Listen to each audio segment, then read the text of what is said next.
Are we live? Are we on? Live. We are Jordan, 100%, we are 100% live. Yes. It's a lie.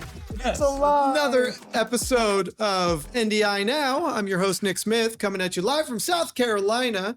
And I will say live.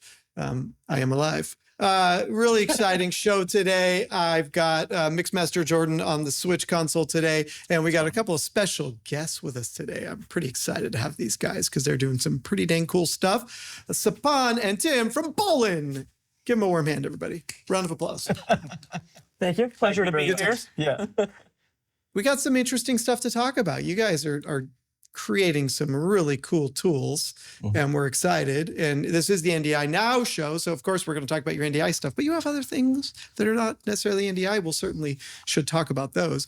But in the meantime, all kinds of cool things happening in the NDI world. It feels like it's sort of quiet right now. All the show season is over. There's not a lot. I mean, the only big announcement probably was NDI 6.1, which just dropped. I mean, if you're watching this maybe a week or so ago, couple of new pieces in there, a new skin, a new interface. I kind of like the new look. They've separated sort of the plugins from the rest of the product in there. So nothing super exciting. I think a lot of this is really under the hood enhancements with the exception of the new audio plugin. Right. Jordan, do you want to talk about the audio plugin since you're my aficionado? Totally. So basically, they just did a new. I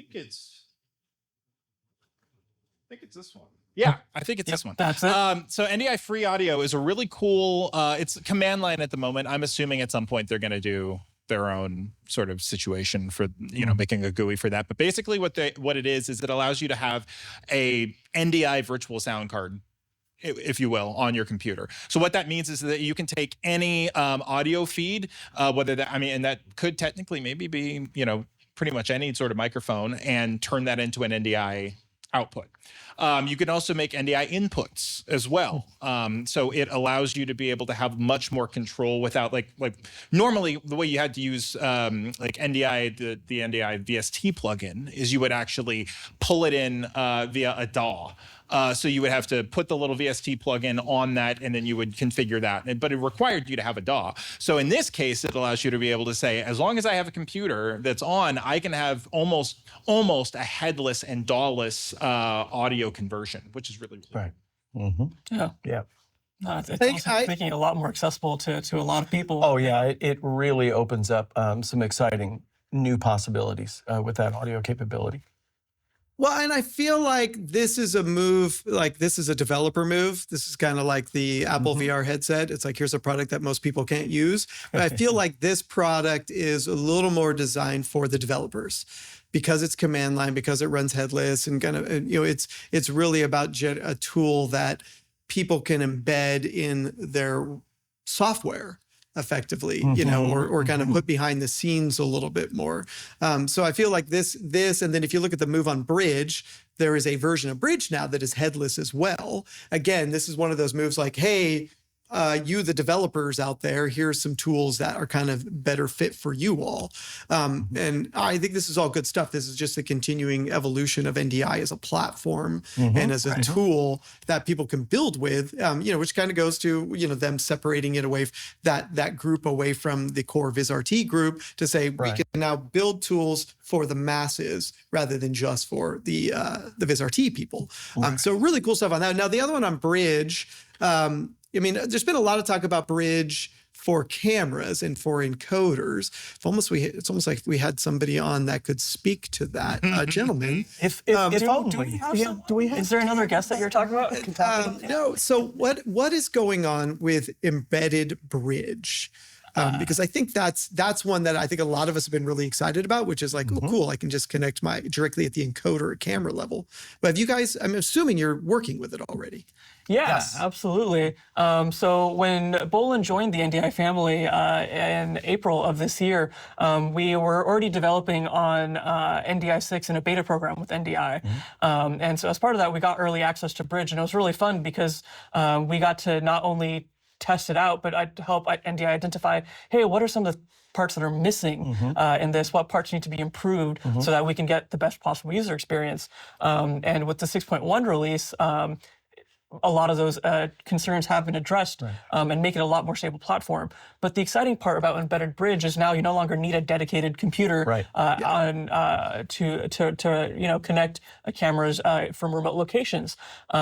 So now a single camera can be a host device for not just that one camera, but for up to 5 other NDI sources on there, depending on how much bandwidth. Yeah, and it's a bridge, so it's 2 ways. And it's 2 ways, exactly. And the other thing is it's not just on the encode side, right? It's on the decode side as well. So now even decoders can build this bridge capability into it. So if you're talking about a studio that who may not have a TriCaster, but wants to bring in an NDI source, as long as they have a decoder that can run the embedded bridge on it, they can just plug the decoder into to the switcher and be done with it. So we make one that does. Yeah. I was not aware of their ability to do multi-source at the sort of that bridge device really becomes a bridge host, not just a bridge appliance effectively. So that I don't know that was messaged super well in the early days when they were saying, hey, bridge is now at your appliance level. So the messaging I was going to say on NDI bridge is still not fully clear from the NDI side. I mean, we find out about new features all the time. I mean, every week we feel like that, hey, bridge can do this too. Right. Oh, that's good to know. We wish we would have known this, but no, it's really exciting to see all the things that are coming out with Bridge, and I think this is only the beginning of a lot more things to come with the features of Bridge. All right, so the other one I'm kind of excited about on Bridge is Bridge has a new interface. Bridge has got some new parts happening, and one of this is analytics. So we've now got the ability to pop up and look at analytics and look at what's going on. And it's come in pretty handy in the past couple of days as we've been diagnosing some bugs, in our network and being able to see, are we getting packet loss? But you got a lot of great data here, so we can sort of see what is our send, what is our receive, what's our real time, what's our packet loss, how is our GPU handling this? It's quite lovely to be able to look now at what's going on in your bridge system. The other one that I thought was really interesting on the new bridge, and I won't pop it up because then you'll see IP addresses and somebody will hack me, but there's a test mode now where you can test latency and it will recommend the proper latency, and one click actually makes a setting change. So really excited again by some one addendum on changes. that. It's not just testing the latency aspect of it, but it's actually testing, do you have the right configuration overall on Bridge? Yes. Right, so do you have the right ports enabled? If you need port forwarding, what ports do you need to have? Things, connection to the outside world, it's testing for all of those things. So when you hit that test, it'll just basically let you know, yeah, you're ready to go, or no, you need to fix some things on your network. Yeah. Interesting. Nice. No. So really good improvements on Bridge because it's been a lovely tool, but I think sometimes I get mired in the why is it not working or why is it working today? Right. So excited by where Bridge is headed. Let's talk about some other things that are happening in the NDI world. Jordan, you got a case study, Plainfield High School. I'm kind of excited by this one. Our team was involved in this one. The VizRT team was involved in this one, but it's a massive esports facility at a high school. It's all NDI. They're using NDI encoders, NDI recorders. There's just a ton. I think they've got an NDI matrix in there. So tons of great products in this one. Tons of great, just really great showcase of NDI in a esports environment at a high school, no less. I mean, it was a pretty impressive system for a high school. I'm kind of jealous that my kids or I didn't go there. So cool. We'll post a notes on that one, and so everybody else can read about it as well. But pretty fun stuff happening on that one. The other one, this isn't NDI related, but it's kind of a cool story. This is a new controller. I forget the company. What was the name of that group, Jordan? Intech, yeah. So they're kind of a newish company, but they're creating these customizable controllers. If you notice, there's some pogo pins on the side, so you can actually connect these things together and sort of build your own. And we've kind of showcased these a little bit over the past couple months. Make Pro Audio, I think we showed them off a couple months ago on the show. Make Pro X. That's right. They changed their name. Make Pro X, where they've got customizable control surfaces. They're at a much higher end. I would say, like, take Scarhoil and then up the game a little bit. And then these guys are kind of coming in a little below Scarhoil, which is say like, hey, it's a little more affordable. I'd say it's more MIDI centric, but they've got all kinds of really cool modules. I definitely see these being sort of an interesting player in the production space in the future, where you've got like just new ways to interact with your, especially for the podcasters and the smaller producers that have to do more of it themselves, on that side. So I like what, with Make Pro X, they're doing the same thing, which is, hey, can we put more control at your fingertips? Have you guys looked at them yet? Have you talked to them? We haven't. You should reach out to them. Yeah, you got to reach out to those guys. They make this really cool controller that you can customize with camera control, video control, audio control, build your own interface. Where Scarhoil kind of gives you like, here's the one and done. These guys, you can make your own and design your own. They even have an embedded PC now, so you can run OSs on it and run software inside of it. It's really impressive stuff. So very excited by that. All right, again, we'll post these in the show notes so you loyal listeners at home can take a look at these things. In the meantime, let's get to our guests of honor. Let's do it. Absolutely. Ladies and gentlemen, I give you Bolin. That is really great. So, all right, listen, we've been circling Bolin for a number of years, playing off and on with them. Now, a lot of you probably look at the Bolin products and go, man, those look recognizable. That's because for years they've been building for other people. And now, the reason Bolin has arrived is, as Sapan mentioned earlier, they only joined the NDI world back in April. However, they've been dealing with NDI much longer than that. And I'll let them tell you a little bit more about kind of how and why and what they're doing here. But let's get into a little, gentlemen, give me a little bit of the Bolin story. Yeah, absolutely. So we like to describe Bolin as one of the biggest camera companies that the world may never have heard of. Yeah. And in a lot of cases, it's absolutely the story, right? We've been manufacturing PTZ cameras since the year 2000. So the Bolin name has been around for quite a while. But we primarily were an ODM manufacturer for the longest time. And so a lot of people have seen our products, they own our products, and they probably just don't realize that it's a Bolin product. Right. But back in 2016, we decided that, we're going to start going into the market under our own brand. And that's when the evolution of Bolin really came to be. Right. 2016 is when Bolin became a lot more prevalent. Right. And then in the last couple of years, we've really taken that up to the next level and really focused on letting go of all the OEM-ODM relationships and building up more of our own brand name, which is where we are today. Exactly. So we've since kind of left a lot of our history behind while still keeping the DNA of what is a Bolin product. Right. And that's what we have in front of us now is a whole new line of products. When we entered the NDI family earlier this year, we came out with SKUs was that? 14 SKUs at once. And as far as we're aware, it's the biggest NDI launch. Right.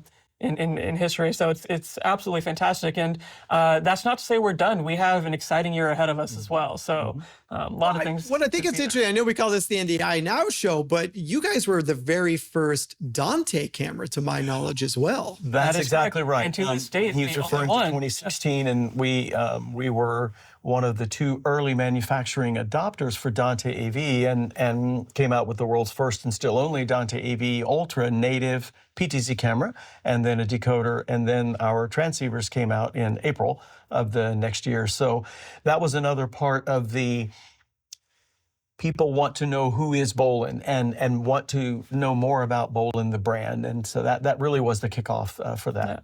Yeah. When we were talking earlier, you guys had a little bit of an inside joke. Was we're a small and nimble company, but not small either, right? So I mean, so the Bolin team, the manufacturing plant, everything. How big is Bolin? So Bolin overall, about 200, 250 people globally that support the team. We're headquartered right here in the United States, and we have a team that does sales, marketing, and product management from here. Right. Our team here may be a little bit on the smaller side, but and back in UK team. And we have our new UK office that we opened at the end of 2022. There's a couple people out there, but most of our resources are at our manufacturing facility in China. We have a great team behind us that does our manufacturing and a lot of our our R&D, almost 200 people in China. So we have we're a small team. Yeah. So I'm going to stick with nimble, Nick, but maybe we have to give up the small part. That's fair. That's definitely fair. nimble. All right, so Jordan, let's jump back over to the presentation because obviously that's going to drive some of the conversation today. And I want to call out something here. I mean, talk to me about the new FPGA chip compatibility and why that's important to NDI and important to you guys. I mean, you put it on the deck, so it's got to be, you know, a big piece of the story here. Yeah. So part of the Bolin story is leading with technology, right? And what that means is no matter what product we put out there, whether it's a $600 product or a $3,000 product, we want it to do as much as it possibly can at the price point that we're trying to hit. And so when it came to NDI, right, and particularly running NDI high bandwidth, we needed a chip in our cameras that was fast enough to handle all of that processing power required. Fortunately, we already had one. Yeah, and fortunately, we already we're working on a solution for some of our other products alongside AMD, and so we have AMD's FPGAs across a lot of our product lines, and it allows us to unlock a lot of flexibility. When you talk about things like running NDI Bridge, right, it's because of that FPGA that we're able to run NDI Bridge embedded onto the device. It's why we're able to do multiple simultaneous independent outputs to one another, right? The FPGA gives us a lot of flexibility. And in certain cases, we leverage 2 of them per device, but it really does unlock a lot of flexibility in that process. And a good time.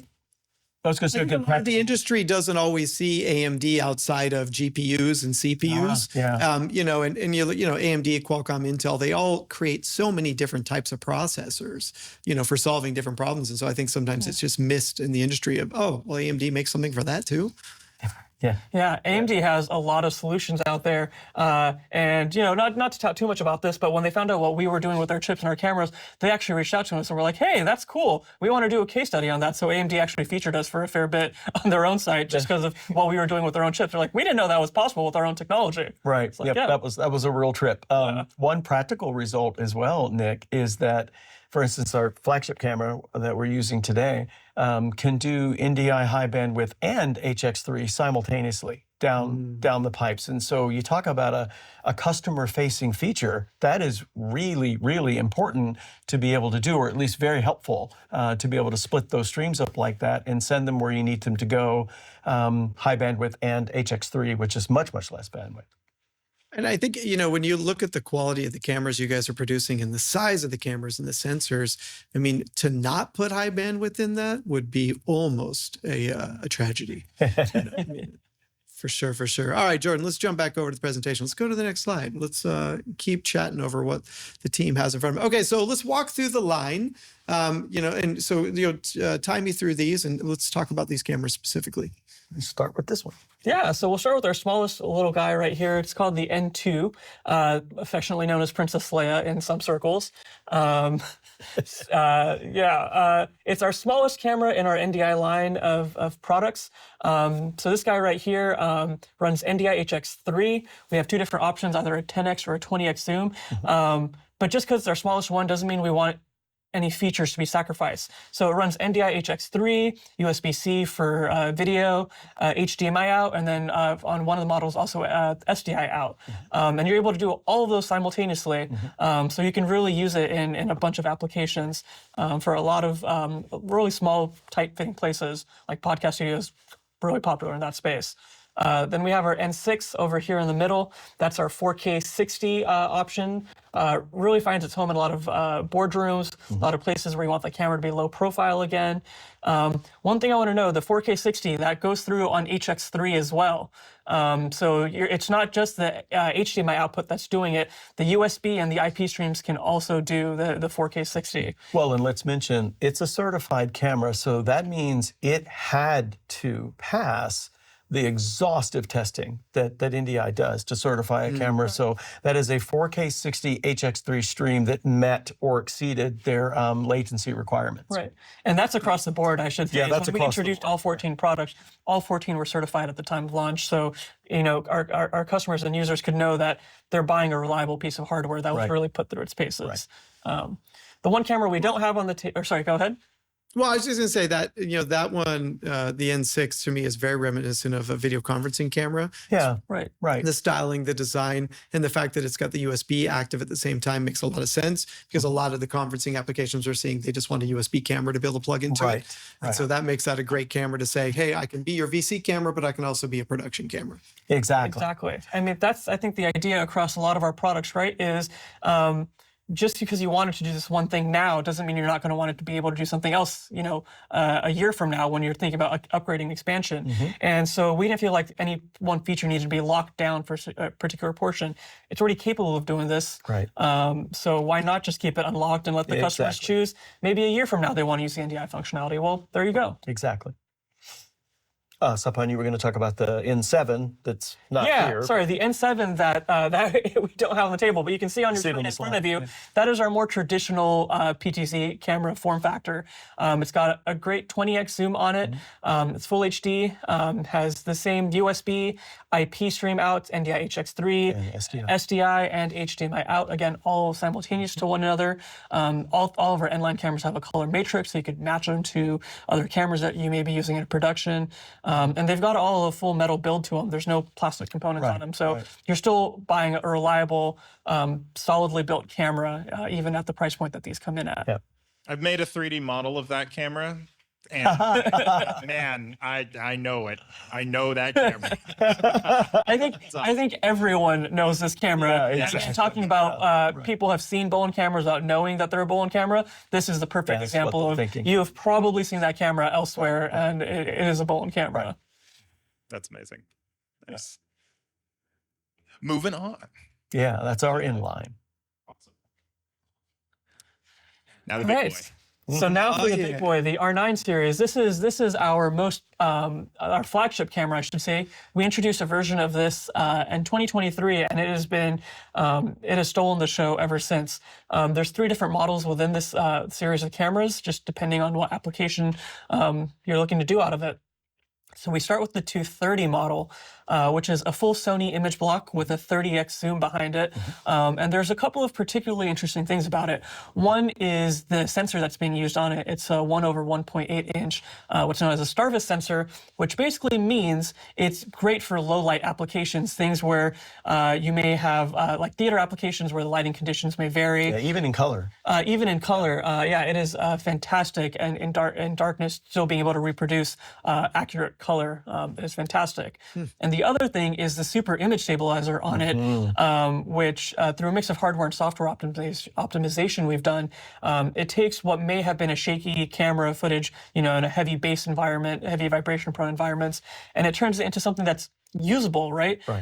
So we have some great videos on our website that we encourage you to take a look at. But the 230 is a phenomenal camera for people who want that long zoom range and solid. And Sony color and all those. I'm curious, because there's a lot of different approaches to doing sort of image stabilization, and one of the approaches is to sort of oversample or crop some of the sensor. How are you all approaching it to solve the problem? Yeah, so the 230 is an interesting application for image stabilization. What we do is it's actually a 4K lens that's being used in this camera. But what is happening is it's being used as a full HD lens in full HD format. So when we turn this image stabilizer on, you will see it crop in a little bit, but you're not losing any of that visual quality behind it. You crop in just slightly, but then you gain the advantage of being a more stabilized image. And it's optical. Nice. So it's not just a software thing. That's why it's called super image stabilization. It's really amazing. Well, and you coupled it with low light, and I think that's really important because the applications that oftentimes people pick the wrong cameras for are those kind of theatrical music environments. The lighting is never great in those. It's always hit and miss. It changes. It comes and goes, and you never get the cameras close enough to the stage. They're always at the back of the room, which means you need to use that full zoom, and then doing so, you got a really shaky image. Yeah, absolutely. So it's I think it's a great application to say, like, okay, here's not not only a low light sensor that's powerful, but image stabilization as well. So it's a very good camera for those theatrical environments. Yep, absolutely. Then we come on to the R9 418N, which is the camera that you're seeing us on right now. It's using another Sony image block, this time with a 1-inch sensor. It can go up to 4K 30 frames per second with an 18x zoom or 24x if you're in full HD. The really big thing about this one is that 1-inch sensor and the detail that you're able to get out of that one. But the other big thing is, as we were talking about NDI high bandwidth earlier, is now with the 418, you're getting to do NDI high bandwidth in parallel to the HX3 stream. So you could be using the high bandwidth for your main production, for recording, but then use the HX3 stream to go into like a separate green rooms and other areas on the campus, right? Yeah, so again, a lot of flexibility put into this one. So an interesting comment back there. So you talk about, the difference in focal length when you're at 4K versus 1080. And I think sometimes that's missed as to kind of what's going on there. Explain to the audience a little bit why you would get a different focal length when you adjust the output of the sensor. Yeah. So in a simple explanation, it all has to do with the sensor, right? So the more of the sensor you're using, the wider image that you can get. So when we go into full HD, we need to use less of that sensor, but that means we gain zoom out of it as a result of it. A couple other Sony uniquenesses too that we take advantage of that will give you that kind of zoom range that is still crystal clear. Yeah. That's why I use full frame in studio. Yeah, that's why I love it. Have all that sensor to be able to use. It's awesome. That's right. Yeah, that's why if you look at a lot of cinema cameras, they do the exact same thing. When you have, a higher resolution, you're getting a much wider image, but the lower the resolution, the further zoom you get out of it. That's exactly right. Cropping into it a bit. Well, another thing that folks can't see, Sapan, is what's behind this camera. So let's talk about, because this is true of all three, or are you going to wait till you get to I was going to wait till we get to the 420 to do it. Patient. So yeah, we'll come back to that one. All right. But let's talk about the 420 because this one has been an absolute hit of a camera. I think this one, particularly in the R9 range, has stolen the show. This one uses a Sony image sensor, a 1/2.8 inch with a Starvis 1 sensor behind it. So you're still getting some of that low light capability as part of it.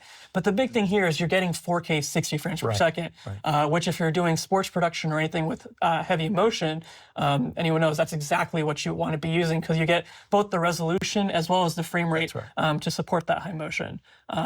You get a 20x zoom. 3D, right? You get a 20x zoom on it. I was going to get to the 3D in a minute too. Okay. You have a lot to be excited about, Tim. But no, there are so many features built into this camera. But no, I appreciate that because there's so many things that we can forget in the process. Because again, they do so many things behind it. But the big thing with the 420 is that 4K 60 with the 20x zoom. But what Tim was referring to was the 3D. All of our R9 and our EX Ultra cameras, we'll get to them, support the 3D protocol. So if you're doing virtual production, or if you're trying to do any sort of camera tracking output, that 3D data comes in real use to be able to dictate to software, what's my camera doing? What does the other devices or other pieces in that environment need to do to make sure that they all work together? I think the other thing we'd want to be sure people knew, Nick, is that yes, we support 3D, but 3D with accurate data reporting that works. And we know this because of customers that have tried other PTZ cameras. Yeah, let me tackle 3D for a second. So if you're watching at home audience and you're questioning, well, what is 3D and why do I need it? This is telemetry data that the cameras give out that allow the software doing any of the AR, VR applications or XR applications to know what the camera is seeing, right? So if we're zooming in, we need to make the set move at the same speed as the lens. If we're zooming out, the same again. If we're doing AR style graphics, right, we need to, the graphics to constantly mirror what the lens is doing to allow that level of realism. Right. And so if we're in a cinema environment, 3D is not a protocol there. They have all these little attachments you put on the tripod tripod, on the lens, on the you have all these encoders that take that data and create that 3D data or that 3D data and then push that back. But in the PTZ world, you cannot attach a bunch of stuff to the camera. So you have to have, but you don't have to, because the camera knows it all. The camera knows exactly what it's doing, right? And so it's able to then push that data out. So, and we're really seeing AR kind of pick up speed right now. The tools are much more accessible. They're much easier to get a hold of and to implement into production. And now that it's in the cameras, it's very hard to do with a shoulder-mounted ENG camera because you can't get all that telemetry data. So you lose a layer of that realism. And so with these PTZ cameras, and specifically you implementing 3D, this becomes a great story for anybody that's looking at XR production, that's looking at any kind of AR production. You're going to want a camera that supports 3D. Yeah. Exactly right. And I just want to say, 3D is absolutely useful for AR and VR, no doubt about it, and that's its biggest application. But there's a lot of other applications out there that utilize that same 3D data. We've had customers do some crazy things with that camera tracking output. We had one customer who wrote an entire software script around taking the 3D data that's coming in from the camera, as well as analyzing what the camera's seeing, and then on racetracks following the motion of like bicycles in one case, moving around a track and saying, okay, there's a bicyclist at the front. That's the speed I want to move the camera. Automating the camera to move it that and not just the motion, but really smooth medium shots, closer shots, come back to a wide, and it automates all of that with their software and our cameras with the accurate 3D. It's really exciting. Yeah, incredible. It's awesome. Before we move on from the R9, I want to touch on a couple of physical things about it, because I think this just goes back to the Bolin story of we really care about listening to our customer feedback, and we try to understand the application of what they need in a camera, not just trying to put out a product for the sake of putting out a product.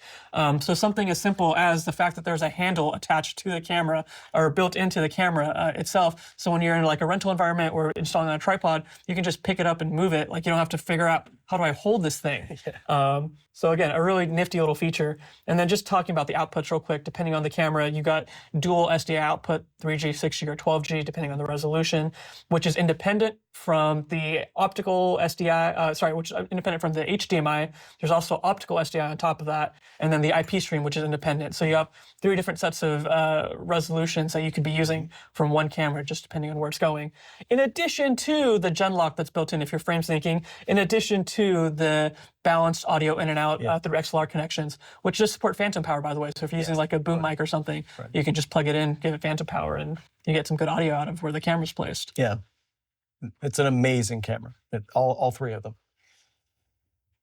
That's awesome. That's awesome. Yeah. Love it. All right. I love your passion for these. Well, it's pretty easy when it's that outstanding. It's truly. They're great cameras, and again, I don't think we've fully scratched the surface. We haven't really. We're just trying to keep the pace. I think that goes to your background, Sapan, as not coming at this from a manufacturer, but coming at this from an end user, having been used out in the field using cameras for years and kind of understanding what did I need. Right, because everybody else that's exactly it. For Tim and I both, that's exactly. We came from real life production backgrounds before we worked with a manufacturer, and so we understand the pain points. I still have my production work that I do on the side sometimes, and so I'm still facing a lot of these troubles and understanding. Hey, it would be great if we could do this. Wait, I work for a manufacturer that can make this happen, so let's make it happen now. We can call the R&D teams. But no, that's exactly how. It's not just me or Tim driving what our products want to do, but again, we listen to the market, we understand their needs, and try to say, okay, what can we do to make a usable solution? Right. All right, I really want to talk about the elephant in the room. That thing's a beast. Yeah, I love it. I was trying to remember what TV show or what movie I was watching recently. That robot that reminds me of the robot from the show. I will find it. I will figure it out eventually. I think at some point we need to put on the screen. It might be Chappie, actually. I think you're right. Maybe. Yeah. I'm pretty sure. Maybe. I'm pretty sure. Yeah, he had the little thing on the side. Yeah, but he had 2 antennas, so I think we need to make a version with dual antennas. or with that. So walk us through what in the world is that thing? It's huge. All right, so you got the EX Ultra. This has been a beast of a camera. This has entered its own world of existence at this point. It is a fantastic. We've got, just like the R9, we've got 3 different options for the EX Ultra. It has the same imaging options that the R9 has, but now in a fully IP67 rated housing, which basically means you could put this thing underwater if you really wanted to, for an hour or 2. And we have. We've made a video about it. Tim has taken one for the team and making that video. But there have been this camera's unlocked a lot of possibilities. Yeah, it's been a workhorse. Like I said, 3 different imaging options: the 230, the 248, and the 420. 2 out of those 3 correlate with the R9 when it comes to imaging specs. The 248 is interesting because it's using the same Sony 1-inch block, but what we're able to do is set it to full HD mode with the 48x zoom, which, again, when you're in an outdoor environment and you're trying to capture something at long range, has been just stunning in terms of reach and image quality. That's inside of it. And they have NDI high bandwidth, which, as far as we know, in an outdoor camera, are the only ones who do high bandwidth in an outdoor camera at this point. So a lot of features. I'm not going to run through all the specs of it because it does all the same things that R9 does. But the one thing I do want to mention about it is the power output. Yes. In addition to all the outputs the R9 has, this one also does a 12-volt power output. So if you have like a wireless transmitter or a wireless receiver plugged into it for like a microphone or video transmitter, you can use the power that's coming into the camera to power another device. Whether you're powering the camera PoE or through the DC power input, you can still power an external device as Nick, well. when we have this at trade shows, particularly something like NAB, and we call it a one cable solution, so you've got one category cable coming into that camera, but you've got audio, video, data, but it's also powering the microphone that the talent could use on the sidelines or whatever, because it's tripod mountable. And everybody who sees it knows exactly what they're looking at, and it's really quite exciting. Mention quickly the covers, right? Yeah. I was going to, before we do the covers, one thing I want to say on the power output, we've had, again, because we like to do these sorts of things, but we had one crazy customer who rigged up a water gun to the 12-volt output of the camera. The camera, there's an integrated wiper built into the camera right here, right? And their thing was they had this camera mounted 200 feet in the air and they don't want to go up to clean the lens every so often. So they call a preset that points the camera to the water gun. The 12-volt output is triggered, which shoots water out at the lens, and then the wiper just cleans it off. Wow. That's really clever. Amazing. Yeah, it's clever. To have that much time. We've had some crazy customers do some crazy things with this, and it really just speaks to the capabilities of what's possible with this guy.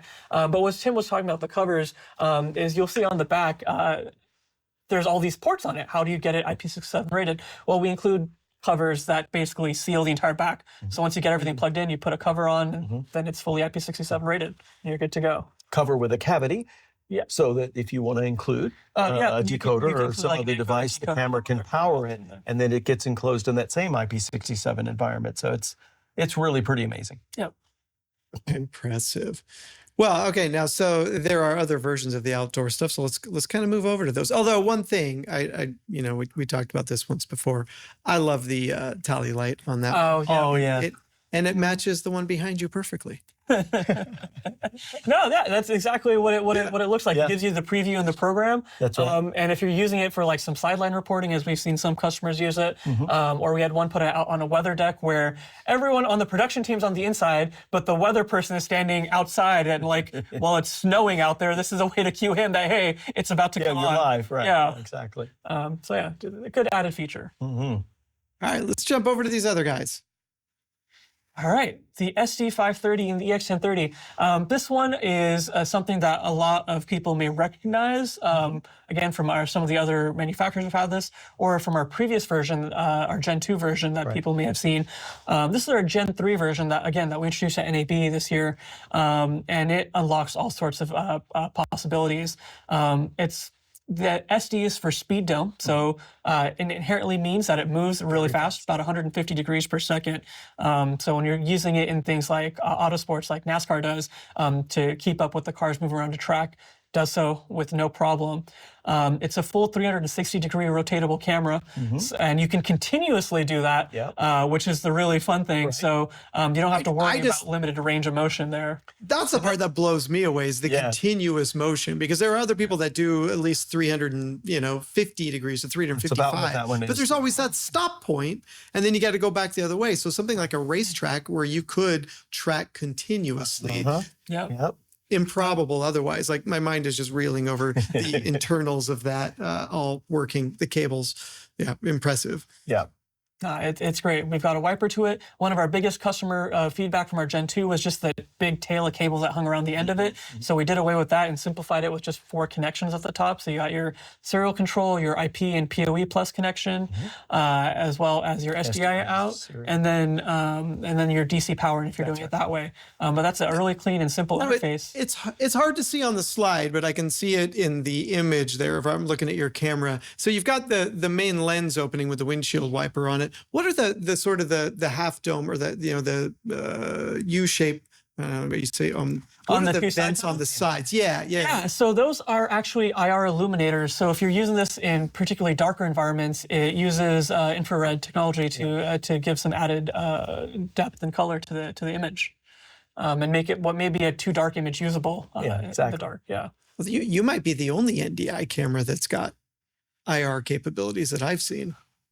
We may be the only broadcast level camera that has IR things, as far as we know. Yeah, as far as we know. But again, talking about the innovation that we do, we saw a need, we listened to the market, and this is what we were able to come out with. So we have a great R&D team that supports things like this. One thing I want to mention, it also does support 3D. Yeah, exactly. But these do as well. Yeah, same 3D support that's in the R9 and the X Ultra. Now let's talk about the long, tall cylinder there. So effectively though, so this camera, just to step back, so this one is designed to be mounted always upside down. It hangs. It's got sort of a swivel. Speed dome. Yeah. The speed dome, where the 1030 is not. Correct. That's correct. The 1030 can be mounted in either direction, whether it's upright or upside down. That's right. EX Ultra too. EX Ultra as well, absolutely. And the EX 1030 has the same imaging block that's inside the SD530. You get all the same capabilities. It's fully continuous 360, same outputs. The only thing is you get a little bit slower of a pan. I think it's about 80 degrees or so. I think. But what it's really good at is if you're in environments that are particularly high wind environments and things like that, it's a lot more stable. The one thing about the EX1030 that I think people are going to find really exciting is typically when you think of a PTZ camera, you got pan, tilt, and zoom, right? I know what you're going to say. We introduced a 4th axis when we introduced this camera. It's called the roll axis. And what we've done is there's a mechanism inside the camera housing that will physically rotate the lens 15 degrees left or right. So now if you're in a situation where the camera isn't mounted level with the ground or something like that, or you just want to get a really fun, funky, unique angle, you can physically just adjust the angle of that image block. So it's a pretty stunning feature, Nick. Yeah, and it came from a customer request. I want to make this point. It was something we talked about, but we had a customer, and a big customer that said, if you could just do this, it would be really, really great. And we thought, I'd say that's something we should implement. So because everybody could use that. So yeah. There's that nimble team again, Nick. Oh, yeah, listening to the customers. That's exactly right. Yeah. All right. Well, now, and from a camera standpoint, I mean, it's like you said, 14 SKUs. You sort of produce one of everything here, and fun to watch. And I guess for the audience looking at that, if you're not an NDI customer, pretty much everything you see here can be had without NDI. Oh yes. Right? So and we talked about Dante and everything else, but you guys you've taken sort of what you know about encoding and decoding in camera, and you dropped it into a box. So by just looking at it, you would assume, all right, cool, it's an NDI decoder, nothing too crazy about it. It fits into a 1/3 kind of rack unit, so you could get a really high density sort of environment set up with it if really needed. But the most exciting part about it, it's an NDI decoder that does both NDI high bandwidth and HH3. on it, but it also does scaling, both upscaling and downscaling. So again, talking about the powerful FPGA technologies that we have, the decoder uses those same powerful FPGAs, 2 of them in fact. So there's a lot of power built into it. And with that power, what we're able to do is no matter what the signal coming in, whether it's 720p or 4K or anything in between, it's able to upscale or downscale them independently. So there's 12G SDI out and HDMI 2.0 out. And again, they're independent, so you can scale them to different resolutions depending on what your project requirements are. So you can, again, go to record in the 4K for post-production and then do your IMAG in full HD if you really wanted to. Yeah, and a lot of times customers might have a monitoring system or a multi-viewer that only takes 1080, and then so the 1080 port to be able to run with that. So, but I mean, but a NDI decoder that has both HDMI and SDI with up-down cross in it, that's pretty impressive. And, and it supports both NDI full high bandwidth and HX. That's right. That's a bit of a rarity right now. And it has a powerful IP decoder, so it can decode far more than just NDI, right? Yeah, you got RTSP, RTMP, SRT, all built into it. MPEG TS if you're rocking the old school stuff. And then beyond that, what I was also going to say is it runs NDI bridge. So as we were talking about it earlier, not only can you encode from our cameras that have the embedded bridge, but you can decode from the embedded bridge on the decoder as well. So again, now if you're talking about a remote production environment, you have the camera that's sending its signal in just by plugged into the network. On the decode side, you could just as easily have that plugged into a preview monitor or something like that.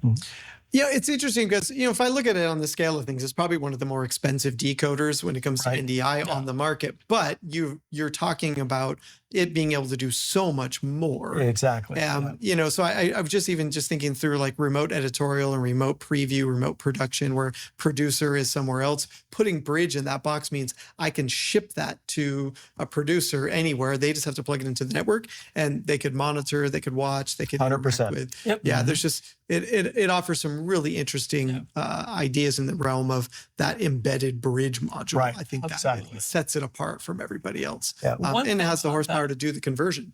That's right. Exactly. You got the conversion. I'll say one more thing to that is all the presets. You can define up to 64 predefined sources on the decoder itself. So if you go in, you can just select, hey, that's the thing I want to be decoding at this time.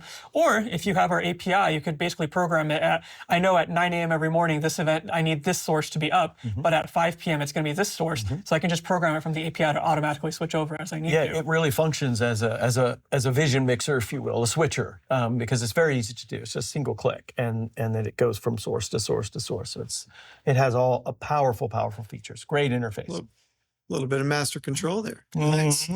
I love it, guys. You're producing some really impressive stuff right now. It's really fun to see the evolution of the Bolin brand and the Bolin products. And I'm assuming there's some additional tools and toys coming here in the coming months? That is a fair assumption. I said it earlier, right? We entered the NDI world a little bit later than most other NDI adopters out there, but that doesn't mean that we're slow to develop. We came in with 14, and it's only the beginning. We were just reviewing our roadmap for 2025 earlier this week, and we have an exciting year ahead. Do we ever? Not just in terms of cameras, but for some other hardware devices as well as some software stuff. Oh yes, as well. Yeah, don't forget that. Nick, we get asked a lot. Okay, you're doing NDI. Wow, that's a long time coming. But our answer is no, not really.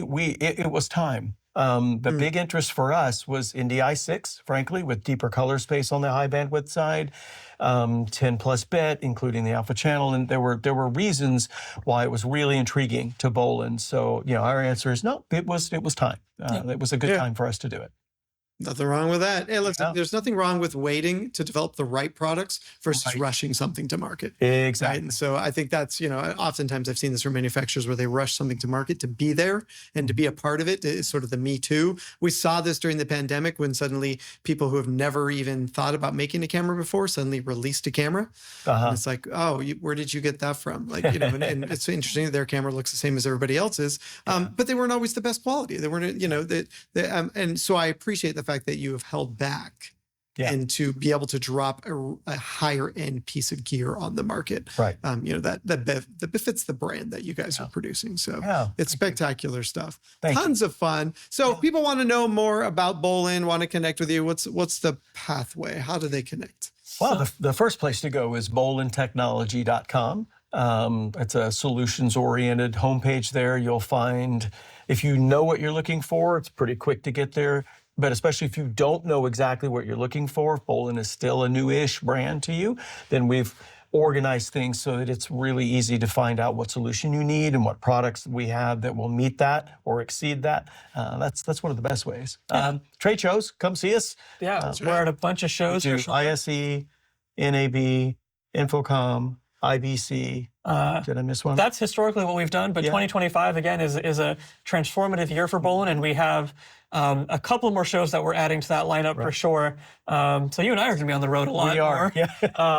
And Don't worry, Jordan and I will be out there with you. Yes. We'll see you. So I want to give a special plug, just by the way. Tim makes some great content on our YouTube channel. I highly recommend that you guys go check it out. If nothing else, just to watch Tim getting sprayed with a hose of water while holding an EX Ultra. Yeah. We make an attempt. We make a real attempt to educate, Nick. So those videos, we try to make them as instructive as possible and as helpful as we possibly can. So yeah. That's how it's done. Well, listen, gents, thanks for being on the show again. I love it. I'm excited by the direction you guys are going, and we're looking forward to seeing more tools and toys. If you're interested in more info, hit up the NDI Now staff. We can certainly connect you up. If you can't find the boys online yourselves, no problem there. Big thanks to both of them for joining the show today. Big shout out to Jordan, who put up with all the technical difficulties this week with his internet connection and was able to keep the show on the air. We will see you all in January. We've got all kinds of fun stuff for our January show. Of course, there's going to be new releases, new announcements, new events happening, and you might even see some new studios. So stay tuned for the next NDI Now show. We'll see you all next time. Come around me, you see.